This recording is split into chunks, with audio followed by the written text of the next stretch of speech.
Hello everyone, this is Doc ID. Today we're going to talk about the Moderna vaccine. We're going to talk about the safety and the efficacy of it. We will then in my next topic compare both the Pfizer vaccine and the Moderna vaccine and see if it's comparable. Some people are asking me whether one is better than the other. However, personally, looking at the data for both of them, they both seem to be okay. So don't forget to like and subscribe, and let's get on with the topic.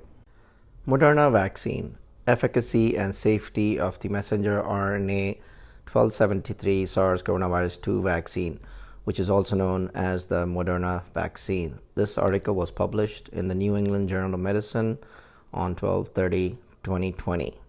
So this study was done at 99 US sites, and participants received the first trial injection between July 27 and October 23rd of 2020.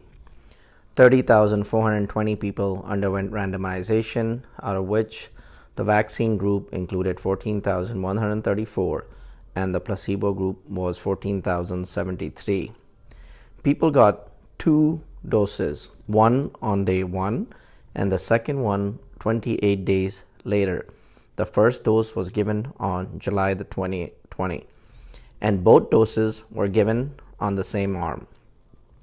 The main age was 51 years old, 52% males, 47% were females, 24% were greater than 65 years of age.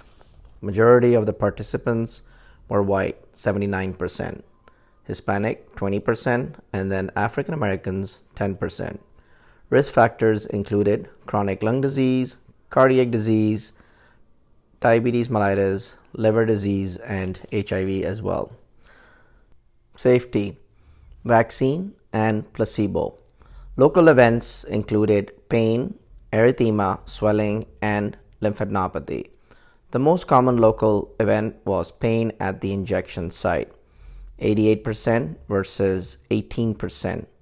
Second dose was higher. Symptoms lasted between 2 to 3 days. Systemic events, which include fever, headache, fatigue, myalgia, and chills, occurred more often again in the vaccine group than in the placebo group, 79% versus 36%. Both local and systemic events were more common in younger people between the ages of 18 to less than 65, which takes us to deaths. 2 occurred in the vaccine group, 1 from cardiopulmonary arrest and 1 by suicide. 3 deaths occurred in the placebo group, 1 from cardiopulmonary arrest, intra-abdominal perforation, and 1 from systemic inflammatory syndrome in a participant with CLL. Efficacy of the vaccine. We had 196 coronavirus cases 14 days after the second dose. Vaccine group had 11 and placebo group had 185. This gave us a 94% efficacy.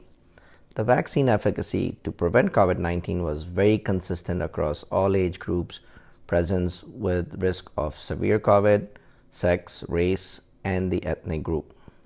One very interesting key secondary endpoint in this study evaluated the efficacy of the vaccine at preventing severe coronavirus disease 19. So what they found was that 30 participants in the trial had severe coronavirus. All 30 were in the placebo group only, and that resulted in 1 death as well. So this was a very interesting finding in the study. Let's talk about Bell's palsy. In this particular study, Bell's palsy did occur in 3 participants in the vaccine group, but also in 1 participant in the placebo group as well. Now, once again, this was very rare. It was less than 0.1% in both the placebo group and the vaccine group from the study. However, some concern does arise that it may be more than just a chance event, and close monitoring is happening. Alright guys, so I hope you like the topic. We're going to talk about both comparing the vaccines in my next one, and we'll get to that. But also I'm also going to present one where we're going to have live cases where I personally saw in the hospital. It's going to be an aggregate of cases where I'm just going to talk about basically how they came in, what kind of basic labs did they have, CT findings, and give you some results as to what between the March event and then when we had the second wave around July and August. So don't forget to subscribe, like, and comment. and I will see you next time.